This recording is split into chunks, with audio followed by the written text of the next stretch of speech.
তুই বাহানা করবি বলে তোর পিছনে এটা আমি সেটিং করেছি। আসলে সূর্য, হ্যাঁ আমি প্রথমে এটা দেখে দৌড় দিয়েছিলাম, কিন্তু আমি তো সেরকম কোনো কিছু বলিও নাই বা করিও নাই, তাই না? এই তুই চুপ করে, একটা কথা বলবি না তুই। এই কি ভেবেছিস কি তুই? হ্যাঁ, এই তোকে আমি বারবার বলেছি না, তুই যদি কলেজে যেতে হয় তাহলে তুই বোরখা পরে যাবি, হিজাব করে যাবি। তুই আমার একটা কথা রেখেছিস? তুই আমার একটাও কথা রাখিস না। তাহলে তুই যখন আমার কথা রাখিস না, আমি কেন তোর কথা রাখবো? আর আজকে তোর কথা রাখতে গিয়ে আমার কপাল পুড়েছে। কি বাইরে এসব ফষ্টি নষ্টি করার জন্য তোকে আমি কলেজে পাঠিয়েছি? একটা পার্কে বসে একটা ছেলের সাথে লটর পটর করছিস, এটাই তুই ডাক্তারি পড়ছিস? আসলে সূর্য, সত্যি কথা বলতে ওই ছেলেটাকে আমি বিয়ের আগে পছন্দ করতাম।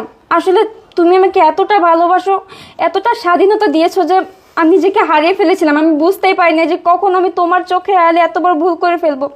তুমি আমাকে মাফ করে দাও, আমি এরকম ভুল আর কখনোই করবো না। ক্ষমা? কিসের ক্ষমা করব? কাকে ক্ষমা করব? এরকম একটা উলঙ্গ ফুতুলকে ক্ষমা করবো আমি? আমি তোকে ক্ষমা করতে পারবো না। তবে হ্যাঁ, আমি তোকে একটা শর্তে ক্ষমা করতে